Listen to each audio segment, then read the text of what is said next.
Hola, buenas tardes, yo soy Arlet Castillo Rodríguez y voy a realizar mi presentación del trabajo final de la materia de bases de estadística. Entonces comienzo con la clasificación de variables que fueron las asignadas para este proyecto, que en mi caso fueron estas que presento aquí en la tabla, teniendo que el estado civil de la madre y la lactancia exclusiva fueron variables medidas en escala nominal, la variable de depresión, el nivel de depresión en escala de intervalo, el peso del hijo al nacer y el azúcar, el consumo de azúcar en gramos, medidas en escala de razón, y la última variable que fue la variable categórica que se generó, que sería el consumo diario promedio de azúcar de la madre medida en una escala ordinal. Entonces aquí las categorías que yo puse basándome en los datos de la OMS fueron A, un nivel de consumo bajo de 0 a 25 gramos, B, un nivel de consumo medio de 26 a 50, C, un nivel alto de 51 a 75 y D, un nivel muy alto mayor a 75. Entonces aquí en esta tablita presento las variables categóricas en una tabla de conteos y porcentajes en donde tenemos como n el valor numérico y nuestro porcentaje representado al lado. Y podemos notar que el 52%, siendo un poco la mayoría, no presentó lactancia exclusiva. En la siguiente variable de estado civil tenemos un 35% de las madres que estuvo casada, y en el nivel de consumo de azúcar el mayor porcentaje fue un 44%, encontrándose con un nivel medio. Y la gráfica representando a cada una de estas tres variables. Esta es de la lactancia, donde podemos ver que es prácticamente 50-50, pero la lactancia no exclusiva presentó un 52%. En nuestra variable de estado civil tenemos un 35% que estuvo casada,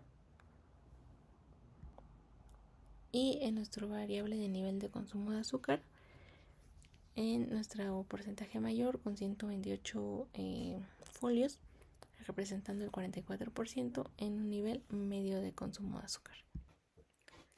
Y seguimos con esta tabla que nos presenta las variables numéricas.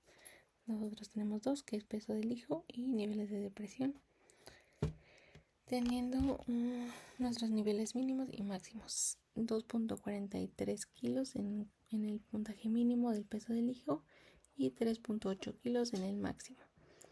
Así como en la escala de depresión, el mínimo puntaje fue de 0 y el máximo de 15. Presentamos nuestra media, que es, por decirlo así, el promedio, teniendo un 3.09 en el peso del hijo, que serían 3.09 kilos, el promedio, y 7.17 en cuanto al puntaje de la escala de depresión.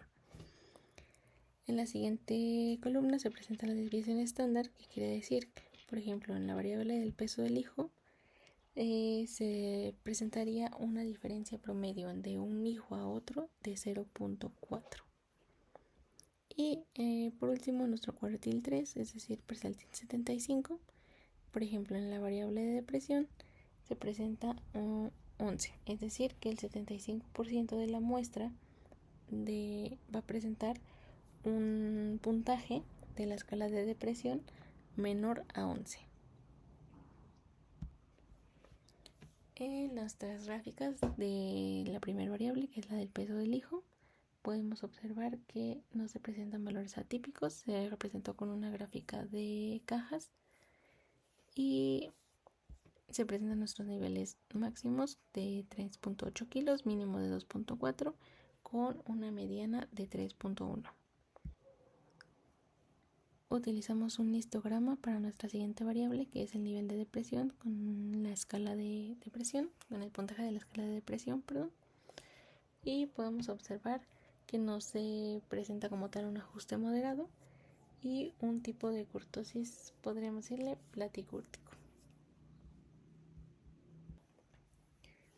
Y por último, mi tabla comparativa de una variable categórica, que en este caso yo puse el nivel promedio de consumo de azúcar, con mis dos variables numéricas.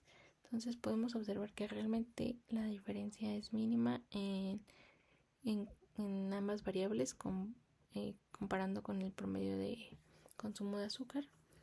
Sin embargo, presentamos un nivel más alto, siendo 3.13 del peso del hijo, en el nivel muy alto del consumo de azúcar, que es donde se presentó más, y a su vez un puntaje mayor obtenido en la escala de depresión de 7.15 en un nivel bajo de promedio de consumo de azúcar. Y nuestra gráfica comparativa, donde observamos el puntaje obtenido en la escala de depresión, como comentábamos, el mayor 7.15, representando en un nivel bajo de promedio de consumo de azúcar. Gracias.